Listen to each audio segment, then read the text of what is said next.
Assalamu alaikum. Welcome to Badayel House podcast. My guest today is Sayed Hashmatullah Moslih, who is a gifted, multi-talented Muslim community leader based in Melbourne, Australia. He is one of the kindest, most humble individual I ever met. Always he is prioritizing the well-being of his close friend, his family, and the growth of his small farm. I visited his farm in the late 2022 where we talked about his journey growing up as an Afghan refugee in Melbourne, his education and his diverse talents in architecture, poetry, painting and journalism. He also shared with me his experience in the Afghan Mujahideen war during the 1990s, fighting alongside the Northern Alliance, and his deep friendship with Afghan General Ahmed Shah Masoud, the former Afghan Défense Minister, who was tragically assassinated by Al-Qaeda after the Soviet war.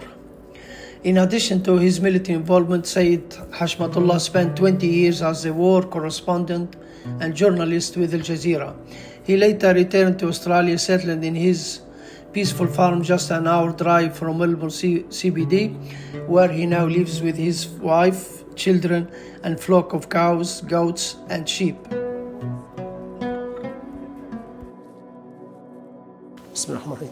Yeah, my name is Hashmat Moslih. I come from Afghanistan. I come from a very relatively big family. I have we are 7 brothers, 1 sister, and my father and my mother. My father was a military officer. He started his career as a military officer, and he studied in Turkey. Went on to become move into veterinarian, and my mother also studied in Turkey as a fashion designer. So we came from basically a well-off family that was more liberal-minded, I would say, due to my father's education in Turkey. That's back in 70s? In 1960s, I would say. Back in 1960s, yeah, that's when my father was in Turkey and studied there. And I believe he was influenced by the Islam of that era in Turkey, which was heavily influenced by Ataturk. But what was interesting about my father, that he always prayed, he always fasted, he always read the Quran, but he always dressed very much like the Westerners. And so did my mother. But my political awareness began when I was going to school in Afghanistan. I was in grade 3 when the teachers were teaching us environmental studies. And in that class, they used to talk to us about how the world came about, and they talked about alluding to evolution and how the world came about by itself or by forces that we do not know. I used to come home and talk to my father about this. I spoke to my mother. This is 1980. Soviet occupation began in 1978, 1980. So in Afghanistan, we had that Soviet occupation, which came about as a result of a military coup d'etat by the Communist Party in Afghanistan, deposing the then president Muhammad Dawood, and a communist government came to power in Afghanistan. Najib or Dawood? Dawood. In the early days, we had President Dawood, who was the cousin of the king. He deposed his cousin and declared Afghanistan a republic. I believe it was 1973. Yeah. So by 1978, there was another coup in Afghanistan that deposed General Dawood, and the communists came to power. No, Najib came later. He's the last communist president. The first communist president that came to power was called Nur Muhammad Taraki. He was the leader of the People's Party. It was called PDPA, People's Democratic Party of Afghanistan. And then the second president that came to power after he was killed was Amin. Amin killed the first communist president, suffocated him with a pillow. And Amin came to power, but then because Amin was US educated, the Russians were very much suspicious of him. And they waged a coup against him, where the Russian special forces attacked the presidential palace That's in 78, 79. This is in 19, I would say 81, 82. 81. Yeah, I can't give you the exact date. It's not on my mind.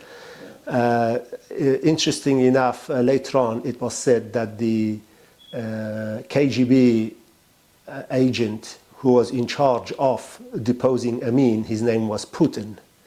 But is it a coincidence? Some say it's a coincidence. This is not the current president of Russia. Someone else, It could have been someone else, but we really don't know who that person was. President Amin was killed, and then Babrak Karmal came to power. And Babrak Karmal was the president of Afghanistan for a very long time. He was the longest communist-serving president. But by 1988, the Soviets were losing the war in Afghanistan. They were withdrawing. So they moved away Babrak Karmal, and then they brought President Najib. Najib was first an ambassador in Iran for the Communist Party. And later on, he became the head of the intelligence. And from there on, he became the president of Afghanistan. He was a very brutal man. So during the Soviet occupation of Afghanistan, we became very politicized, and as youth. I used to go, my father put us to masjid, to go to madrasa and study, although he was very much liberal and modern, but he still believed very much in Islam as being the way forward. But he believed that Islam can be the way forward in a much new and modern way. As I grew older, I have, when I reflect back on my conversations with my father and his view of how the Muslims should move forward, I find myself that I am in disagreement with my father's political views.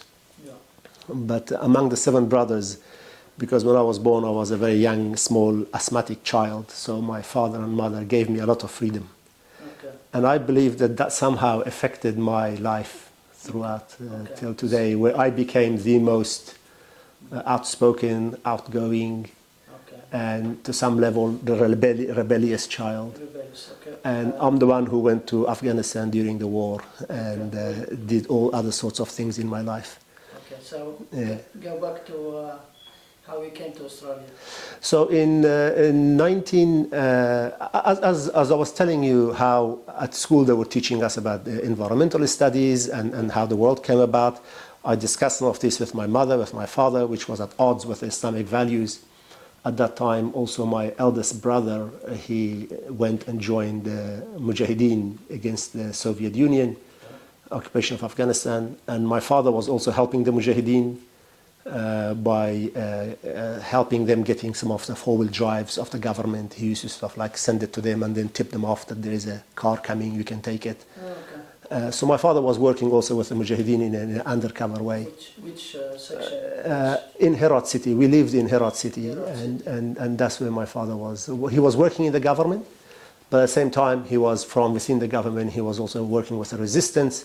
But then we heard, from what I remember, the news came out that the government has a file on him and they will arrest him, together with what they were teaching us at school. And my brother had joined the resistance, and that became a very big news, because my brother was the goalkeeper of one of the most famous football teams in Herat City. So at that stage, you called it resistance, you didn't call it Mujahideen or Jihad? No, we called it both resistance and Mujahideen, interchangeably. The words were used interchangeably, resistance, jihad, Mujahideen, war. To date, unfortunately, the people in Afghanistan, the politicians in society, they're not very precise with terminology. They don't pay much attention to terminology when they speak. But for sure, terminology has its bearings on how you frame and how you narrate a story. So with the Soviet occupation in 1982-83, my father decided to leave Afghanistan. So we fled Afghanistan towards Iran. And we went to Iran. We lived for 4 years in Iran. Back then, the Afghans were not allowed to study in Iran. So my father lobbied for the Afghans to be allowed to study in Iran. And my father did that, and we managed to get into school in Iran. So I studied till year 8 in Iran. And then by 1986, my father was accepted to come to Australia. 86. 86, yeah. So my father, my 7 brothers, my sister and mother, we flew to Australia in 1986 and settled in the city of Melbourne. Lots of people then, they accepted them, or just your family and few? I think back then, because of the Soviet occupation of Afghanistan and the will of the Western world supporting the people of Afghanistan against communism, they were open to accepting more refugees. Although my father, wanting to go to America or UK, he had difficulty because of his political views and because of his stance. But Australia was the furthest place from everything, so we were accepted. We came to Australia. And you were 17 years old then? I would say I was moving towards 17. I was 16 years old. I was born in 69, is it? Yeah, I was born in 1970, January of 1970. Yeah. So we are six months older than me. That's off record, of course. Yes. So we came to Australia in 1986. I was 16 years old, and I went to school here. Couldn't speak a word of English. It was a fun period, learning English as well, with all the mistakes that you do along the way. I went to Oakley High. Since then, the school has been demolished because it was not one of the top schools in Victoria. But I repeated my year 11 because of a political dispute in the classroom with who? With my art teacher, which escalated and became a bigger issue within the school, where I questioned at that time I questioned those people, the Jews who survived the Holocaust. I said, their children are the ones who are now killing the Palestinians. The way I framed that was confrontational for them. So although my school marks were higher than my brother, they put there that I have to repeat or leave the school because I'm not mature enough. So, but I repeated my year 11 again, and then went to college, studied architectural drafting. I love architecture, I love building. I sometimes even dream buildings and architectural features. That's how much I love architecture. And then I went into construction and also moved on into, went and did my master's in urban planning. So that's my education in Australia. But as a young man, I was always justice orientated. My mother jokes, she says, even when I used to shower you and wash you, you used to not get out of the shower, argued that you did not get your share of the other shampoo. So I had to get share of all the shampoos, and equality and justice from childhood was in my head. I had to have a bit of every soap and every shampoo. So that's how I have been innately. I find myself that way, and in a way, it has made me very much principled, where I let go of many opportunities in life because I find it against my principles or against the principle of justice. So therefore, I rather be on a farm where I am, away from everything, but not get involved in certain dealings that are not absolutely in line with my principles. So that's lead us to, we try to invest in time, then later we can catch up, I ask a question more. So that's lead us to your artistic side. So architect, I guess, is relating, you mentioned something to do with poetry and drawing. Yeah. So can you elaborate about that? I have. When you started doing this? Yeah, so as a young child, I remember my father always encouraged us to write stories if we have nothing else to do, or to read a book of poetry, or to do some drawings. So my second eldest brother, his name is Hasib, and as a young man he was a very good artist. He used to draw a lot of things and really left an impact on me. And he was also a great gardener, which also left a big impression on me. I love gardening, I love painting and drawings. I've always wanted to paint and draw, but I never had the money when I was younger.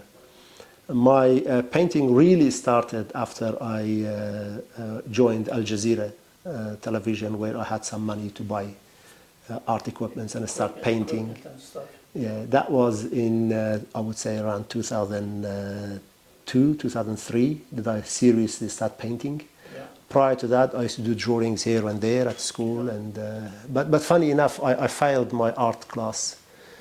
I failed my art class because I was busy helping others and never finished my own project. I also did art when I was, or graphics when I was in year 11 and 12. So a question here, when you joined Jihad and you went to Afghanistan and become more religious, did you have problem with the fiqh about the drawing, it's haram and things like that? Did you solve that problem early stage or you get confused at some stage? There are still areas that I have not made up my mind as to which way my heart goes when it comes to drawings. At the moment, I have confined myself to landscape. I've decided not to do portraits, although I have had one or two drawings of human faces. And I found out that I am good at it. I can show you one or two later if you're interested. One of them is about an Algerian woman. Her family was killed, and she's mourning and crying. And that really, that cry of her, and that it affected me. But during the 1980s and 1990s, the Soviet occupation, I was vehemently pro-Mujahideen of Afghanistan, and I wanted the Soviet occupation of Afghanistan to end. So when I was at school, I used to look at the news and follow the war in Afghanistan, and I've always felt that somehow I was different from other students at school. And people used to ask me about what's going on in Afghanistan, what's happening, and about who the Afghans are. And that question, who the Afghans are, in my mind came in the form of a poem, which I wrote in year 11. That was almost after a year and a half of studying English. That's in Australia. So I read this poem for you. This is still in my handwriting from that time. Yeah, just a second, let me Yeah. have a close look. As you can see, back then I still had some. It's nice handwriting. If I'm not, this is, I still have some spelling mistakes there. Just show the camera again, please. Yeah. Yeah, that's interesting. Yeah, keep talking about it. Yeah, so this poem, I'll read it for you. I used to, I called it Freedom Fighter. It says, I am harsh, I am fire. I am cold, I am anger. I am an island. I am a rock. I am a thunder. I am a storm. I am a thorn. No one can touch me. I am a light in the darkness. I am a star on the earth. I have no feelings. My feelings have died. No one can touch me because I am a knot. It's not my fault. War made me so. The war against the Red Tsars, the red and dark communists. War for freedom, war for my country. Yeah, I get emotional. Yeah, of course, yeah. Yeah, that's fine. It's okay to get emotional. War for my life, war for my people. I am an Afghan. I am an Afghan. I'm a freedom fighter against the Red Tsars. Yeah, I wrote this when I was 17 or 18, I would say. But unfortunately, the war in Afghanistan lasted almost all my life. That's here in Melbourne. Yeah, I wrote this when I was in Melbourne. Yeah. And so that's, I love poetry. My father was also a poet, so I read a lot of poems. But that's all artistic side, because poetry and painting and architect, they all intervene. Yeah, Yeah. yeah. I always wanted to be good at everything. Yeah. So I've done so many things from mechanical work that I have taken the engine of my car apart without any prior learning, just from a book. Scratch. I took it to absolutely every single nut and bolt. I took it out and put it back together, and it was running perfectly. Which year? This was in 2002. 2002 around that time, just before I went back to join Al Jazeera. So I like making things with my hands. I like reading. I love philosophy. I love fiqh. I read a lot about Western philosophy. I've studied about fiqh. I'm very much interested in the theory of things, and for as long as cannot get my head around the theory of an idea, I cannot commit myself to it. So with that in mind, it has led me to read widely, and I have read a lot about political philosophy, about history, and then about the theory of things. And throughout my life, I found myself torn between theory and practice. So I have rushed to Afghanistan in my own small capacity to help the people there. And then I found that certain things do not make sense. I've gone back to the books and read about society, sociology, religion, history, politics. And then I've gone back to society to see how it works and why certain things work, why certain things don't work. It's an ongoing struggle that I still have, and I continue to go in this path. And it's most theory and practice, and I love construction as well. I do a lot of carpentry.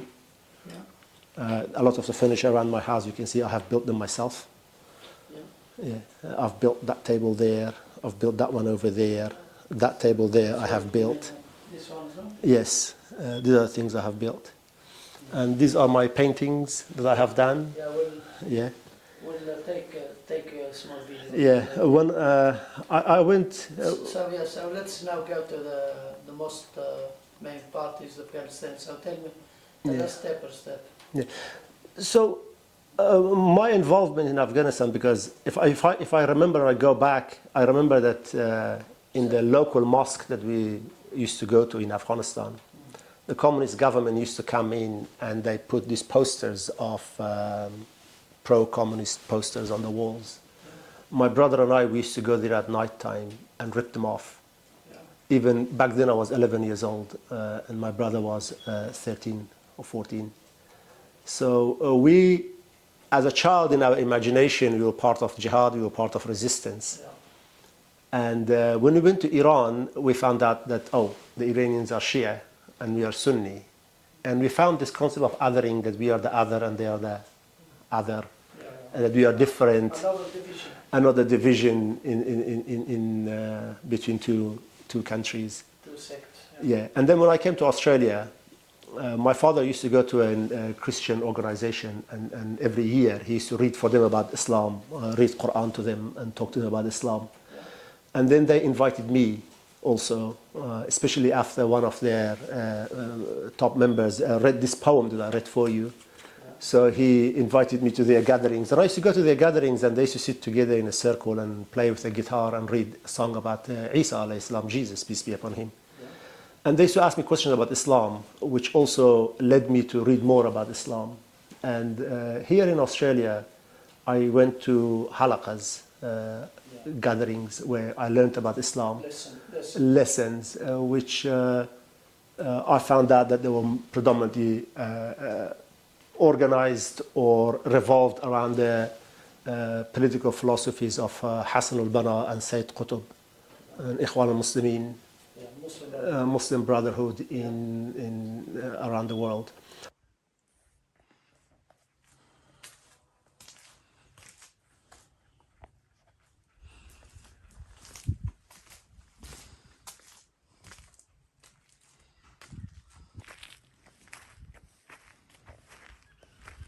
work and stuff. is that I have to work at the same time work here.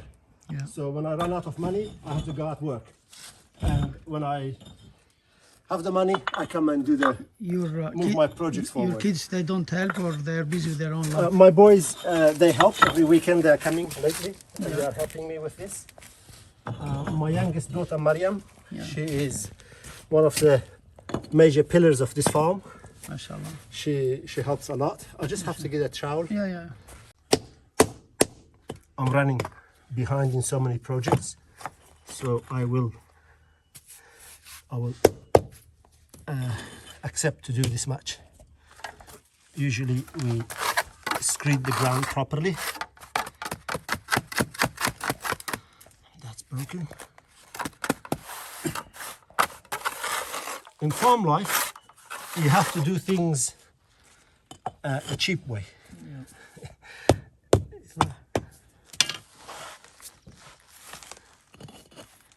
Otherwise, you'll be spending a lot of money. Yeah, if you don't have the cash flow, that's And I also to work your hand. found out, or I think about it, that in farm, it's almost like I tell my daughter, it's like running a government. You have so many projects and limited resources. So you have to prioritize and run all projects at the same time, have them all running, and then just allocate funds as the funds are available. But she thinks that I should finish one project 100%, then move on to the next. Not open by all at once. But sometimes they are interdependent. Yeah. So you have to accept that you have to start projects differently. That's low. Yeah. This is high.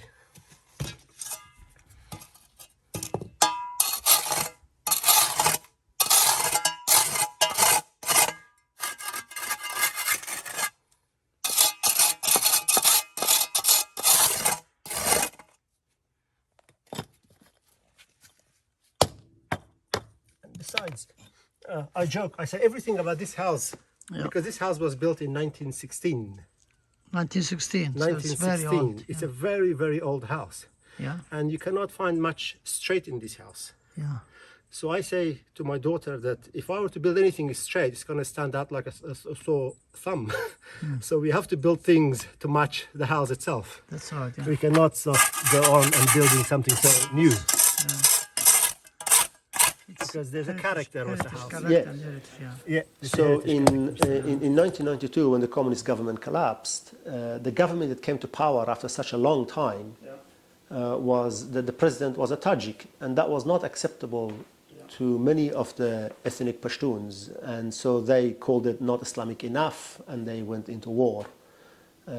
Obviously, Pakistan was also behind it. That's another story of why Pakistan is interested in Afghanistan, and it wants a friendly, Pakistan-friendly government in Kabul.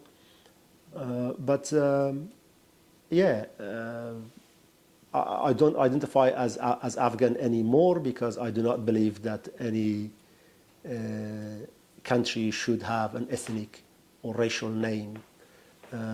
As Muslims, we believe that Allah subhanahu wa ta'ala created us in nations and tribes so we may know one another.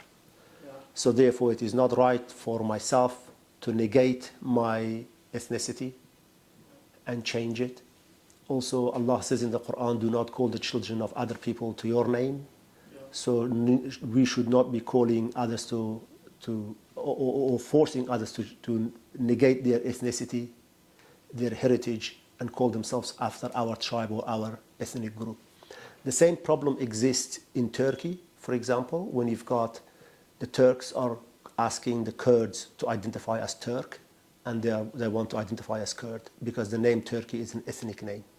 The same thing happens in Iran, because Iran means Aryans, the land of Aryans, but yet there are Arabs in Iran who are not Aryans. And there are Kurds who are not Aryans, and there are Turks who are not Aryans, but they are forced. There's a cultural and there is a national oppression forcing them to accept this new nation-state identity. The same thing happened in Afghanistan, where the Pashtuns are asking the Tajiks to change, or Saudi Arabia. Or in Syria, they call it the Arab Republic, but there are Turks there, there are Kurds there, they are not Arabs. So this whole idea of nation state and the idea of ethnic names and tribal names on nation states is one of the major issues in the world, and especially in the Muslim countries, that has caused division and wars and a lot of suffering. These are the things I learned over time when I went to Afghanistan and when I went into news and covered in depth the reasons why people go to war. Because we live in an age of identity now. Even in the Western liberal societies, the issue of identity now has come back into the issue of gender and individuals. But in our parts of the world, it's still at the level of tribes and ethnicities, this debate of identity at this very moment. Anyway, I went to Afghanistan in 1993, met the president. I was one day with the foreign minister, and we were supposed to get out, but the foreign minister, Dr. Lafrai, said, let us pray first, and then we'll get out of the foreign ministry and go somewhere to have lunch. We just delayed for 5 minutes that we heard a huge explosion. When we came out of the foreign ministry, just at the gate of the foreign ministry, a few meters away, a rocket had landed. And I saw a traffic officer there. His eyes were absolutely red, crying. He said that the rocket landed and hit a man and his wife and children. Basically, they were passing through the city on a donkey. And we saw the donkey was there. It was completely gutted. And the bodies were taken away. And these rockets were fired by Hizb Islami of Hekmatyar. Because they did not want, according to, through our narrative, they did not want a Tajik government in Afghanistan, or a Tajik-led government in Afghanistan, even though the government was not entirely Tajik. Rabbani was Tajik, is it? Burhanuddin Rabbani, Ahmed Shah Masoud were Tajik, yeah. I grew up looking at the pictures of Ahmed Shah Masoud and his army as a young man. When I used to look at it, they were very organized. And that attracted me because I have a very symmetry mind. I like symmetry and I like organization. But when I saw other fighters in the southern part of Afghanistan, predominantly the Pashtuns, they were predominantly dressed, or almost all of them dressed in the national clothes, ragtag, disorganized. Good fighters, no doubt that they were good fighters. They suffered a lot under Soviet occupation and they fought bravely against the Soviet occupation, but they never managed to create a very organized armed forces in the south. Afghanistan is a mountainous country, and the mountains have always acted as a division, as a geographical division between the north and the south. Geopolitics. The geopolitics of Afghanistan is shaped by its geography, yes. That's right, everywhere. Yeah. And so I was attracted to Massoud front, his fighters, because of their discipline and organization, and also because they were one of the parties that had the ideology of Muslim Brotherhood, Ikhwan al-Muslimin. So a question here, which you have to elaborate, of course. So in 93, you went there to get permission to get what you call honorary consulate. Yeah, to be the honorary consulate. Yeah. And that's switch you off from to represent all Afghanistan or that country as consulate to go back later. And join a particular fraction, which is Ahmed Shah. Yeah. So Yeah. just try to elaborate about this switch. Yeah. How you did that. Yeah. So I went to Afghanistan in '93 to be the consulate, to discuss with the president if the possibility of myself taking the job of my father, that they asked him to take that job or nominate somebody, where my father had nominated me. In 1993, I was only 23 years old. Yeah. And I'm the fifth child in the family. So when I went to Afghanistan, met the president, he was very kind. He spoke to me about the sensitivities of this post. And then he said that because you're so young, it's difficult for us to put somebody at the age of 23 to be the consular in Afghanistan, which I totally understood. Yeah. And I had no issue with it at all. It's just that my father, they asked him to nominate somebody from the family, so he nominated me and myself. Then in '93, I left Afghanistan, came back to Australia to continue with my education. But if I go back to 1990, when I finished year 12, through a very Yeah, I met my future wife, which is now my wife. She's an Australian revert, and she had 4 children, and she was divorced. Her children were also Muslim. And for me, Prophet Muhammad, peace be upon him, was always a model to live by. So the fact that my wife is older than me, or was older than me back then by 9 years, and I was never married, and I was a bachelor. So I saw her and I wanted to marry her, in line with Rasulullah Sallallahu Alaihi Wasallam, that he married Khadija. Yeah. So I married my wife. We've been married now 32 years. MashaAllah. And I have 5 children from her. But when I married my wife, my first thing was to her, when I proposed, I told her, one day I will go back to Afghanistan to jihad. Do you accept? And my wife totally agreed. She said, I totally agree with that. So when I got married to my wife, I told her that one of the conditions is one day I will go back to Afghanistan, I will go to jihad. And she agreed. She was okay with that? She was absolutely okay with that. Yeah, I mean, America did not invade Afghanistan to help Afghanistan. They invaded Afghanistan out of anger because of 9/11. They invaded Afghanistan because of 9/11. They did not come to help Afghanistan. A lot of the fundings that Americans brought to Afghanistan went out through NGOs back into the Western countries. And they brought the most corrupt from the West. Afghans who were very corrupt, and gave them top jobs. And they measured progress in Afghanistan by the shortness of women's skirts and the shortness of men's beards. That's what they cared about. They wanted to push a Western militant liberalism on the people of Afghanistan, which actually forced other ethnic groups to also shift their alliance and their support towards the Taliban, because of the American policy in Afghanistan, because of the top of the people that they brought into Afghanistan. That's despite you fought with Ahmed Masoud against Taliban? Despite the fact that I stood with Ahmed Shah Massoud against the Taliban, I've noticed that the forces of Ahmed Shah Massoud, after he passed away, and Burhanuddin Rabbani, who was also assassinated, the Mujahideen president, what remained, they never listened. They were really, really drunk with dollars. They were drunk with the empty promises the Americans gave them. They felt that they are in power, and they were very much nepotists. They kept everything within their own families, all the power, all the wealth. Yeah. And they alienated their actual support base. So people shifted away from them. People became indifferent to them, or actively went and joined the Taliban. And this is two ways you lose. Your support base becomes indifferent to you, or to your opponents, or they actively go and join your opponents. In Afghanistan, both happened. People moved away from what is known as Northern Alliance, Yeah. and the government was very corrupt. In Afghanistan, a phrase was developed which is very interesting, sums up everything. They said that those who want democracy in Afghanistan, they want it for the neighbors' girls, not for their own girls. So a lot of government officials protected their own women and children, but they pushed this liberal agenda of women, openness and freedom on other people. And there was a hypocrisy, yes. And as a result, they alienated their social base, and the people moved more towards the Taliban, or became indifferent if the Taliban take over or not. And in the grand scheme of things, when I look at it, the Northern Alliance, or our front, lost most of its ideological theorists, or most of its thinkers, in the early days of the war. And what was left behind, a handful of very ideologically motivated people. One of them was Ahmed Shah Massoud himself. He was assassinated by Al-Qaeda.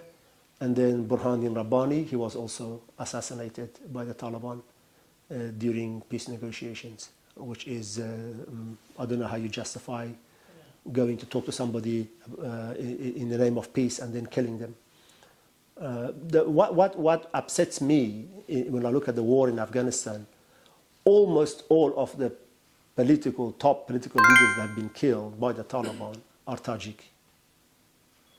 And almost all of the Pashtun traitors who worked with the Americans and with the occupation all survived and all went back to America, or they are still alive, and nobody ever attacked them. except a few here and there who were in the middle ranking. And this has given the question, has risen the question that, or has given rise to the question, I'll say that again, this has given rise to the question that Taliban's motive has been ethnic. Islam has been a cover. Basically pushing the Tajiks out and coming to power themselves.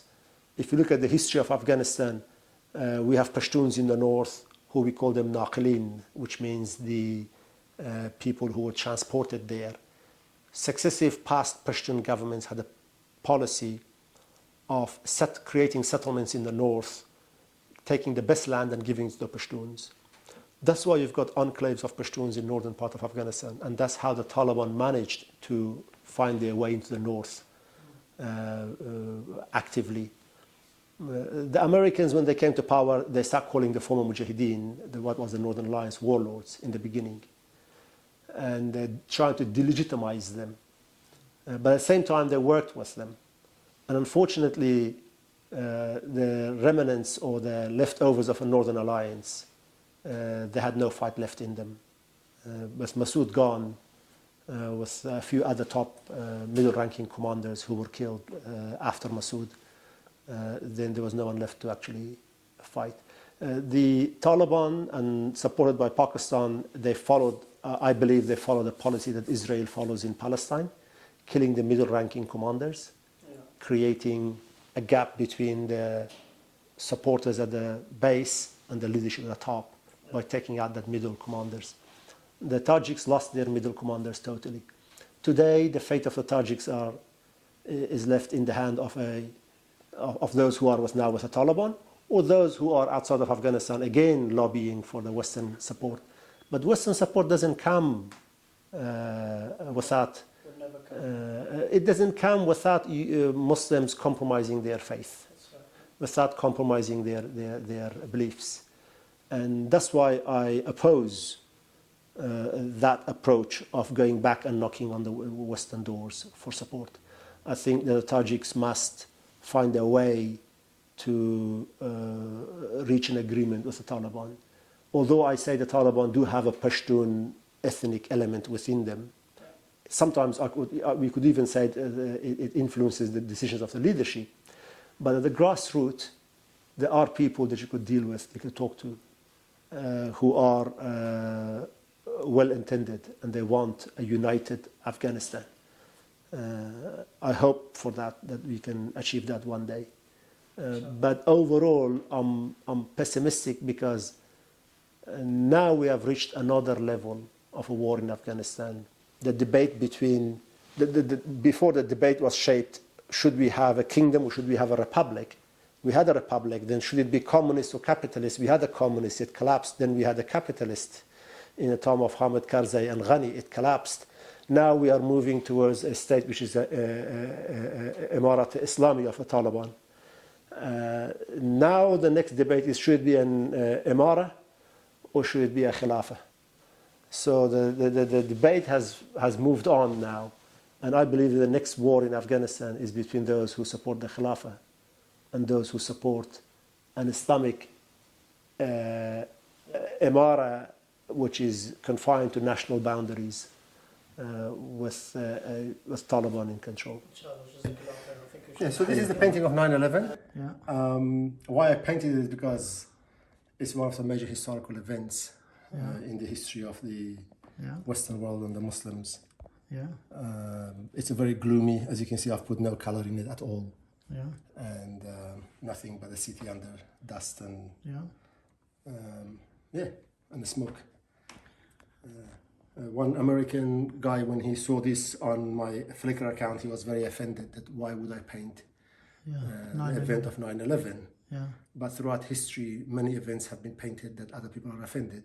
Yeah. And in art, as they say in the Western world, is art supposed to offend people? Although I disagree with that. But what someone finds offensive, someone else doesn't. Yeah. Anyway, that's 9/11. It has changed the world anyway. It changed the world. It had a huge impact on my life as well. It doesn't mean Yeah. you agree with anything of that. Just True. It's not a painting to say I agree with or it. not I to, did not to clarify it or And there's anything. nothing glorious about this painting, and that's what makes it in my opinion, makes it stand out. That there's nothing glorious about it. Yeah. After 9/11, I again left Australia and went and joined the forces of Ahmed Shah Masoud, and there things had changed completely. So I completely moved away from what is known as Northern Alliance because they sided with America, and they basically a lot of the corrupt people came to the top. Yeah. And that's you asked me about painting figures. Shouldn't be. Yeah, That's how it should be. and that's how it should be. I painted this. Yeah, to the light. Yeah. Yeah, I painted this after the massive Israeli aggression and attack on Gaza, where they were bombing Gaza. And I, as a journalist sitting in the newsroom and constantly seeing nothing but death and destruction, I felt like that I am dead. So I painted myself in a white shroud as dead while a city is being bombed and the trees and everything is burnt and destroyed. So it's a self-portrait, it's a feeling that I had, and I have painted my own skin the same as the land of Palestine, and the same as the soil, the land. Yeah, that's great. Yeah. This is a painting actually, although I told you I started painting seriously in Qatar, but I started painting just a year before going to Qatar. I had a little bit money. I bought a bit of paint to do this painting. When I was going to northern Afghanistan to join Ahmed Shah Massoud, rahimahullah, in India I came across a news article where this picture was a very small picture from an Algerian woman where all her family were killed by the government back then. Yeah, that's in 1990. 1990, exactly. 95, 96. 90s, yeah, mid-90s. So I took that photo, took it with me to the front line in northern Afghanistan. It was always in my pocket. And then when I returned back to Australia, my mission was to paint it. Yeah. So I started painting it. I never finished it. It's almost like the story of Algeria is never It's finished. a civil war, yeah. Yeah. So, but I've always had this question, should I be painting figures or not? Ah, okay. So it's a struggle. Should I paint figures? Should I not paint figures? You should. And so therefore, I give you at this point, this painting has been just stopped at this It's level. amazing. It's beautiful painting, yeah. It's very, very beautiful. So between 94 and 98, between 94 and 98, I started to concentrate on finding a solution to Afghanistan's crisis and the war. So I started drafting a peace plan and sent it to many embassies, to many governments, asking them to support my peace plan for Afghanistan. I sent a copy to the office of Nelson Mandela, and I got a reply from his office, which was here. Just a second, that's interesting. I sent this letter to them with my peace plan, and this is the document of my peace plan, which is the papers have become yellow. They've got very old. So the office of Nelson Mandela in this letter said that they support in principle, they support my plan for a political solution to Afghanistan's crisis. Just keep it.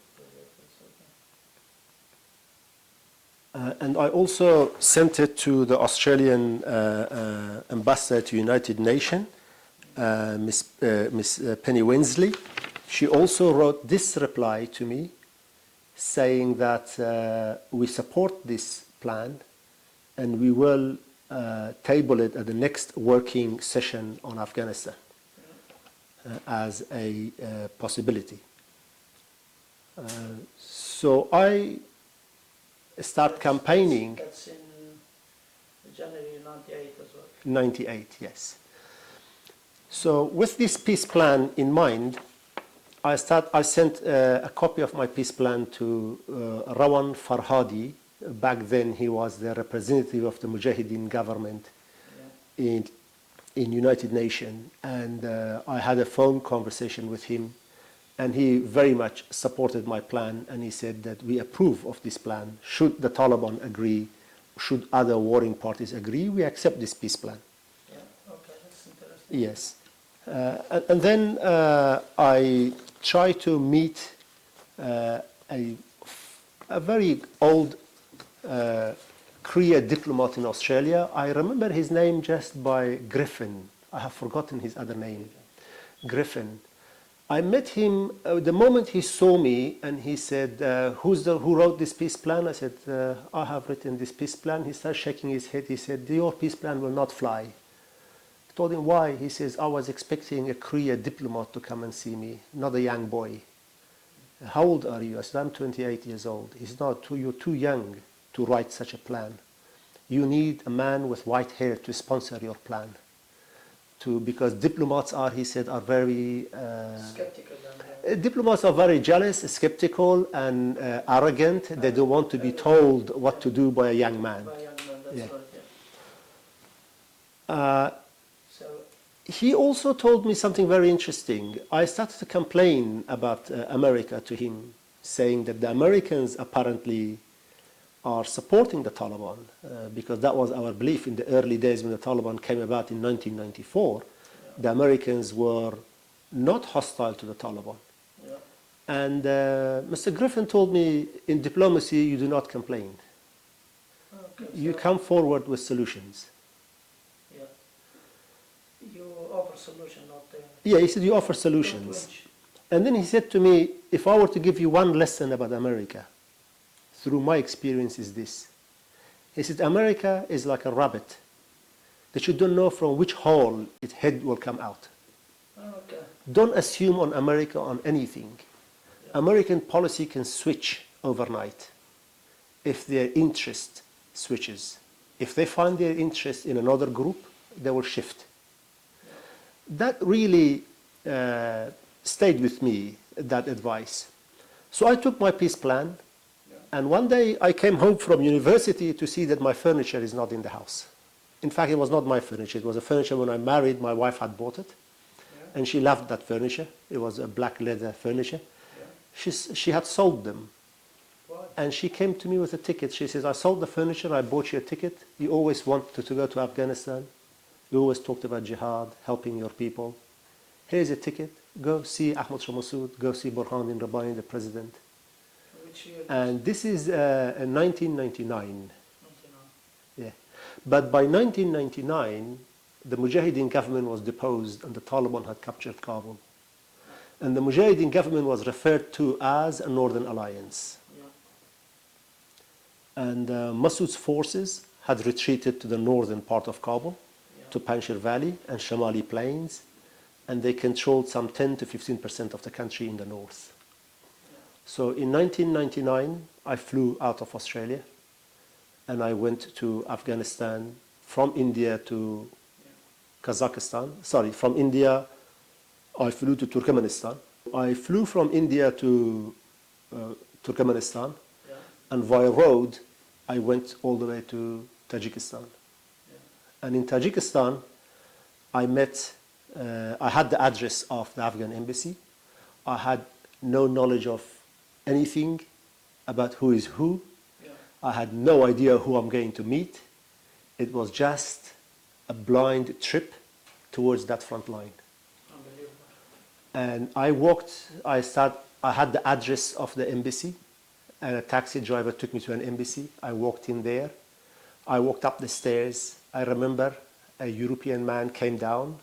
He looked at me and he said, oh, where are you from? I said, I am from Afghanistan. He said, no, where are you from? Where did you come from? I said, I come from Melbourne City. He said, oh, that's why you're dressed so fashionably. So we laughed. I walked up the stairs and I saw a man.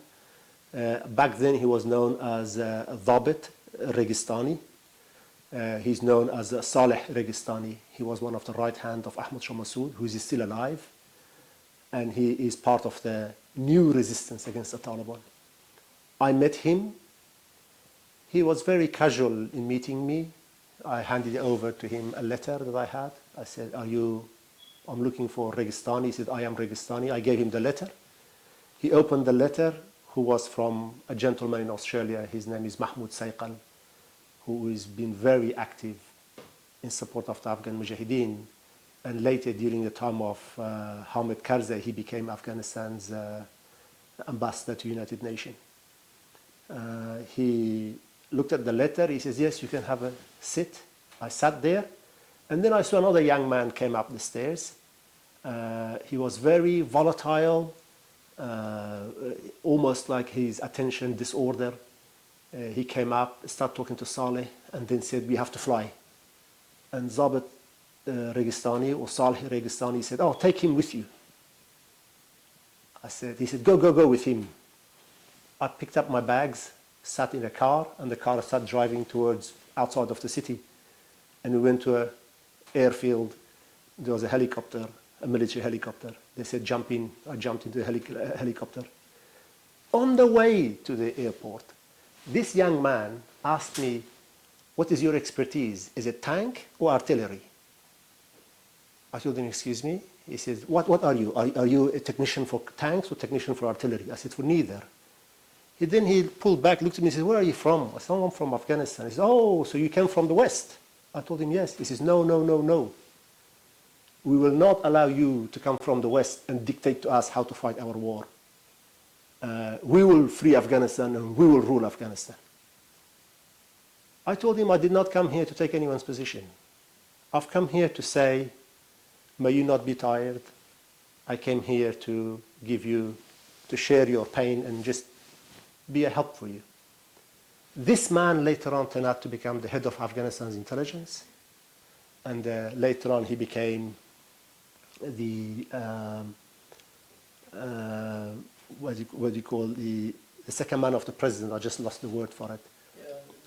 Deputy president. Yeah. His name is Amrullah Saleh. Not a very nice man at all. Amrullah Saleh, he was supposed to help me go see Ahmed Shah Massoud in Panjshir Valley. The helicopter landed in the Taloqan city around 4:30, 5 o'clock in the afternoon. And then when the door opened, I saw this city completely a dust ball, fatigued, tired city. I could see fatigue and tiredness on the face of everyone. And a crowd rushed to the helicopter, and a man came who was limping, and a lot of other men around him. He was an important man. He got into the helicopter, and a few other people got into the helicopter, and then a fight broke out, where the pilot said, I can't fly, I can't fly. And the people were saying, no, one more. And he was saying, I cannot fly, it will crash, it will crash. And then this man, Amrullah Saleh, turned around and said, take him out of the helicopter. He pointed to me. But earlier on, I saw how they used to grab people from their necks and just drag them out of the helicopter and throw them on the ground. I couldn't allow that to happen to me. So I got up and said, is this Afghanistan? They said, yes. I said, don't touch me. I will get off myself. I will get down myself. So the man who was limping, who got into the car, into the helicopter, he gave a look and he wanted to intervene, and I told him, don't intervene. And they were very much surprised. I got my bags and I jumped. Let's intervene for your sake or for the... Yeah, he wanted to intervene on my sake to get me to stay in the helicopter. I just told him, no, I will get off myself. So I jumped out of the helicopter in this city. It was an oval, not oval, it was a football ground. Helicopter took off, a lot of dust and people fled everywhere or spread everywhere. And then a jeep came, and there was another man standing there. A jeep came, a young boy with a cigarette in his mouth, just new mustache over his lips. He shouted to that man, get in the jeep. And he dropped his bag and got into the jeep. And then he turned around and he said, you want to get in the jeep? I said, where are you going? He started laughing, saying, you're a crazy man. Does it matter where am I going? Isn't it better than to go anywhere than to stay here? I told him, you have a point. So I jumped in the jeep. As he's driving, I'm listening to him talking on walkie-talkie, on a radio. And I was really surprised because I have come from a world of books, Islam, purity, sacrifice. brotherhood, jihad. That's what I read. And now I'm in the middle of this front line. And there is a man wearing military uniform in a military jeep with a walkie-talkie, swearing to the other side, his own friend, swearing some of the most horrible things to other person's sister. And they're joking about each other's sisters. As Muslim, I was shocked. So I told him, excuse me, why do you speak like this? Don't you have a sister? He says, no, I don't. And he started laughing. He said, but the other side has a sister. I was shocked. And then he came into a front of a very big door. Yeah. The door, he beeped and the door opened. And we drove into a yard with a building collapsed on the left-hand side. It was a concrete building that was bombed and collapsed. And then there was another door. But in this room, in this area, there was no any other building. Yeah. So then the next door opened, and the jeep drove in. And then I saw in the corner of that yard, people are playing volleyball. I got my bag, and I walked, and I sat down. And I was very hungry, so I had some biscuit, and I started eating my biscuits, and I offered to some of those fighters next to me. And nobody asked me a question, where are you from? Why are you here? What are you doing? Again, I had a letter for a man called General Dawood, who later on was assassinated in the tomb of Hamid Karzai under very mysterious circumstances. He was one of the closest generals to Ahmed Shah Massoud, Allah yarhamuhu. General Dawood was assassinated in a tomb of Hamid Karzai, where his government is accused of having a hand in the assassination of that Tajik leader. General Dawood became a very close friend with me. And so I gave him the letter. I said to him, I have a letter for you, which was given to me by, again, the Mujahideen representative in Australia. His name is, as I mentioned before, Mahmoud Sayqal. General Dawood opened the letter, he read it, and then he said, tonight I'll send a car, you come with me. And that's it. I stayed there for a couple of hours, and then night came, and a jeep came. I sat in that jeep, I went, and I was in a gathering of many Mujahideen commanders. A lot of them were Uzbeks, because northern Afghanistan have a lot of Uzbeks, and some Tajik commanders, and some of them were even Pashtun commanders, because what is known as Northern Alliance, it was an alliance of all ethnic groups. However, in small minorities, but all ethnic groups were united. Then I stayed in that base. By the end of the night, I found out that I am actually in the very heart, in the very place that Ahmed Shah Massoud lives. That's what that place was. That's what that place was. So I stayed there for almost a month, became friend with his bodyguards. I have some photos from that time. I think some of the photos are here. If I can see one or two, like for example here, this is one of the photos that I was with his guards. And this is a photo of my father, Dr. Najibullah Lafra'i, Afghanistan Mujahideen's foreign minister back then, and Mahmoud Sayqal. We'll take a photo of them later. Yeah, about a month passed. Then I saw one day they told me that Ahmed Shah Massoud has arrived. It was then that I met Ahmed Shah Massoud. I've heard about him a lot on news, and a lot from many people. I always thought of him as a very tall, big man. Yeah. But when he came, he was a very small man. Yeah. He was small built, but he looked big. You get disappointed now? No, he had an aura about him that although he was not very tall, he seemed tall. Although he was not so built, he looked giant amongst the people around him. Yeah. He walked with a very strong steps, and also very confidently. I met him. When I met Massoud, almost immediately my first conversation with him was a disagreement. And that's my nature. Whether it's authority or no authority, if I think something is not right, I'll speak about it. So the first disagreement which I had with Masoud was that he had organized the gardens to be landscaped, but the gardens were crooked. And when Masoud looked at them and he said, oh, it's the wall that's crooked, not the garden. And I was standing behind him, and I said, I hadn't spoken to him yet much. I told him, but the wall was there first. The gardens should have been in line with the wall. So the gardens were designed wrong. Apparently he had designed the garden. He turned around and gave a look over his shoulder to me. Who is this person who is rejecting my ideas? But the way he looked at me, I understood that he appreciated people who had different opinion. Yeah, and Ahmed Shah Massoud, they got courage. yeah, in my understanding, Ahmed Shah Massoud did not like the people who constantly agreed with him, because he couldn't get anything out of them. And that's my character. I like people who are a challenge.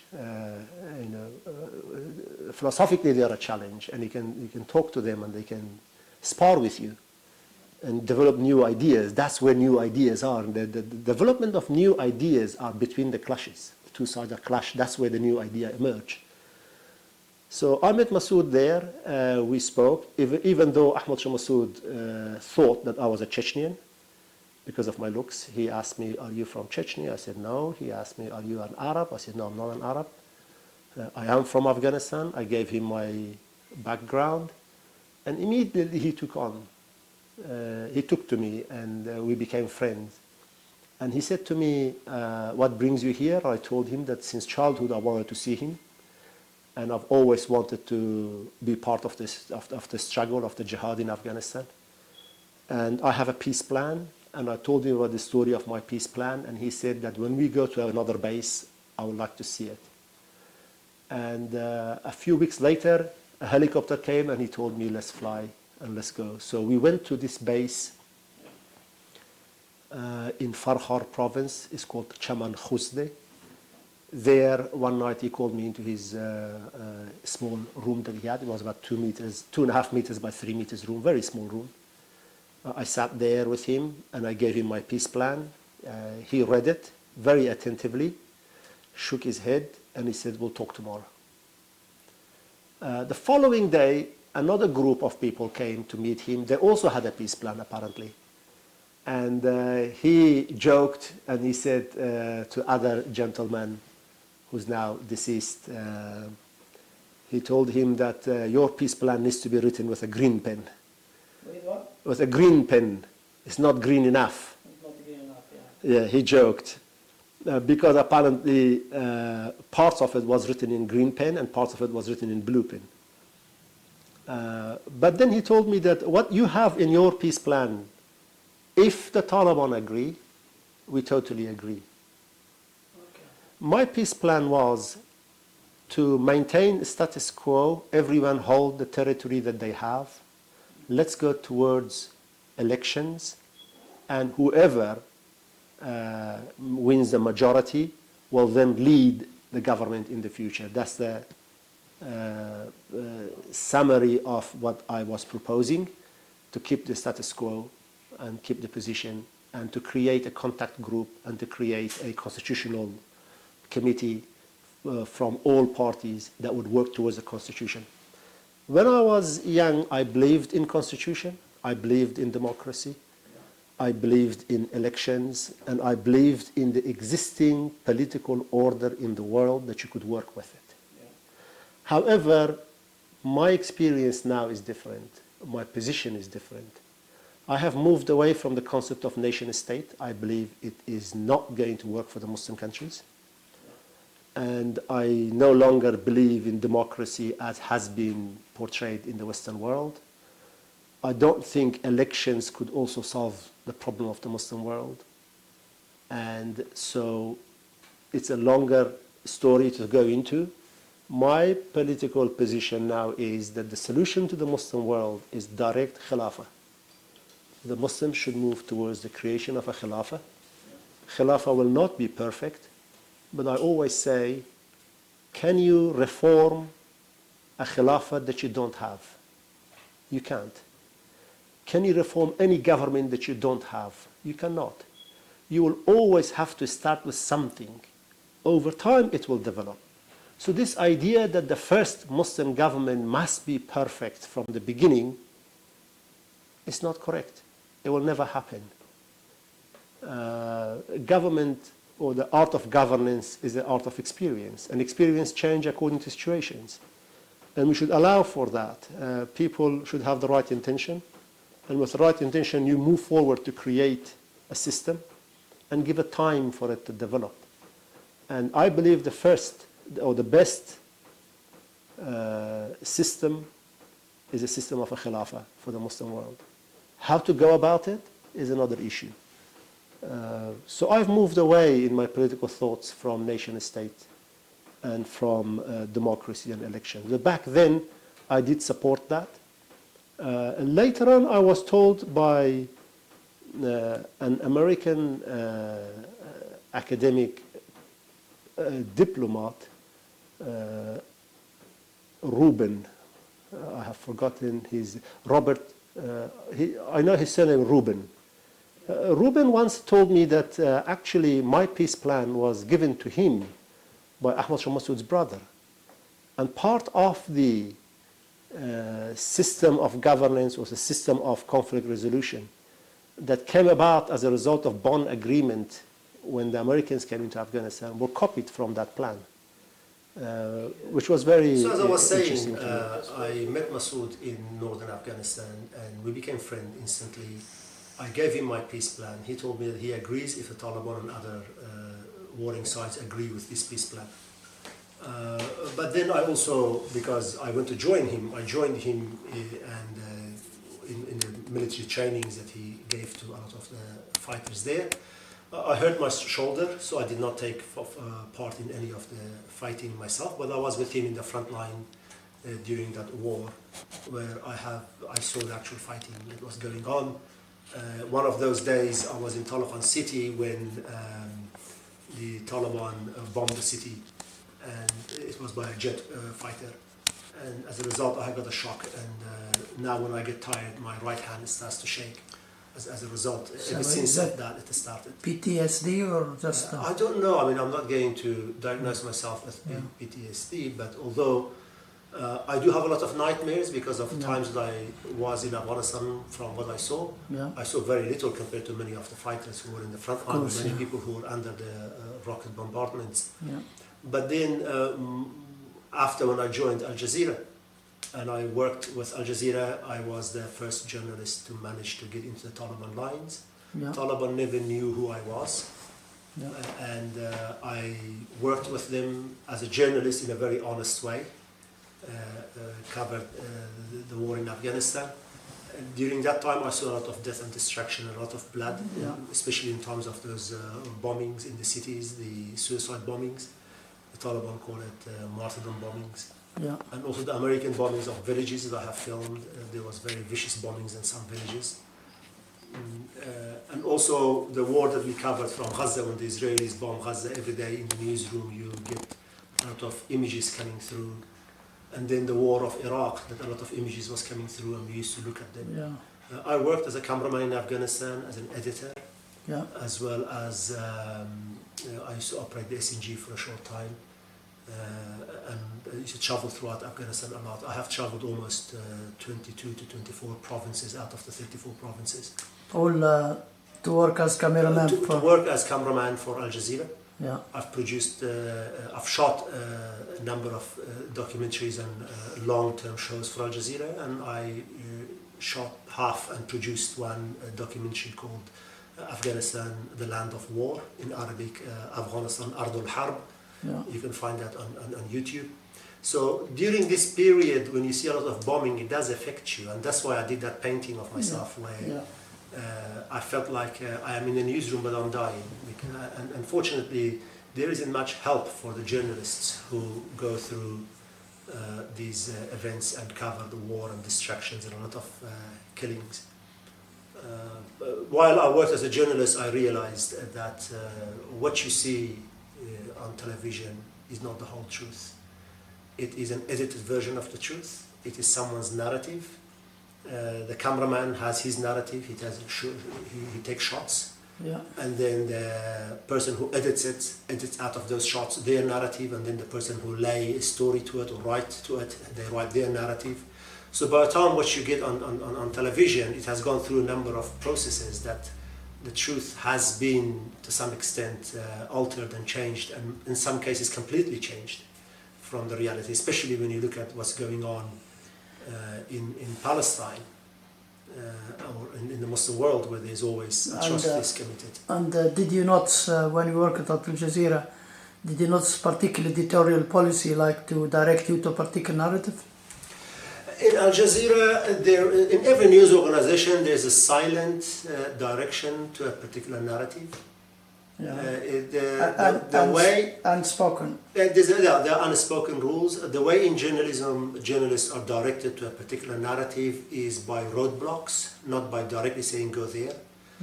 By certain limitations, they force you to move to a specific narrative. Yeah. And if you're not a player, then you'll have a short career, or you'll have a career in areas where you will not be affecting editorial policy. Unfortunately, that's the reality of news. And it opened up my eyes to the reality of why the world is the way it is, because when the people are getting the stories from the news agencies, they're not getting the whole truth. So therefore, they cannot exert pressure on their governments to change their policies. Yeah. I worked for Al Jazeera for 20 years. First as a producer, cameraman, editor in Afghanistan. Managed to get into the Taliban areas and film the Taliban and their front line and how they fight and where they train and what they do. And then I moved to Qatar, the headquarters of Al Jazeera. I worked as a head of news planning for Al Jazeera Arabic. And then I also went and built bureaus overseas for Al Jazeera. I was a project manager building bureaus in countries, war zones, Iraq, Yemen, Afghanistan, these places. And then later on, my last years, I worked for Al Jazeera Online as the head of news planning. In Al Jazeera, there's a culture that always, whenever you're a head of something, you're always acting head of. Yeah. So in all those capacities, I worked as acting head of news planning.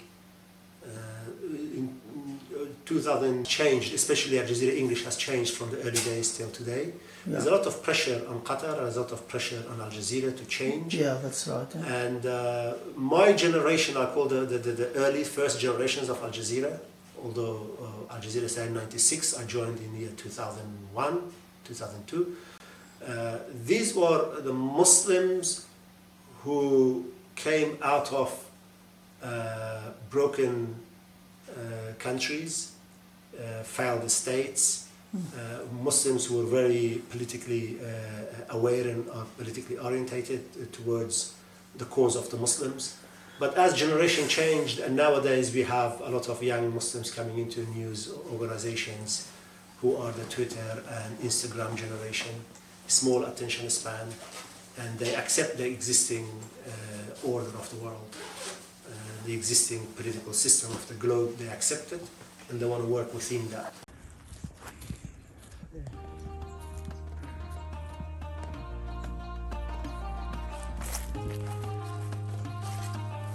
So if you don't let them in, they wouldn't come here by themselves. No, you can't, because it's not serious of gates.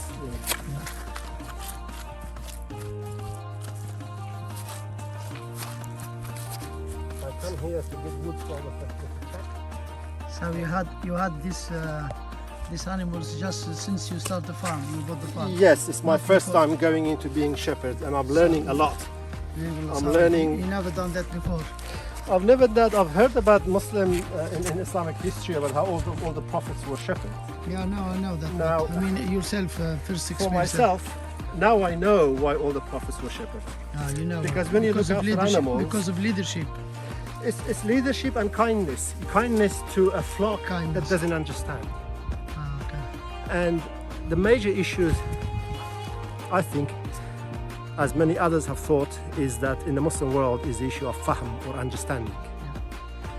And that's where the issue of education comes in. And then that's when the situation becomes political, because education itself is a political process. Who should be in charge of education? What type of education? So then how do you educate just what I just said to people who don't understand? So how do you look after a flock that don't understand that you're meaning well to them?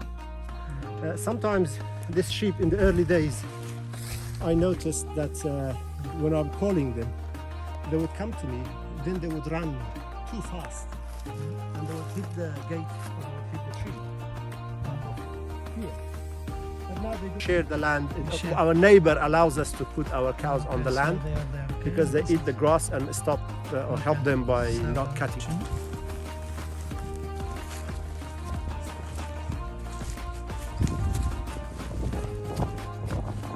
When this dries, it will be hard to fix them.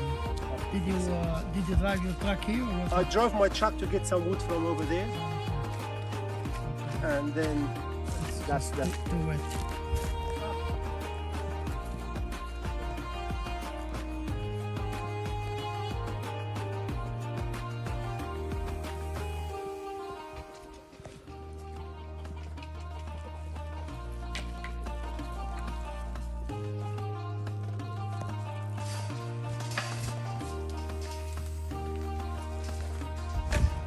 Do I need to come in with you or wait here?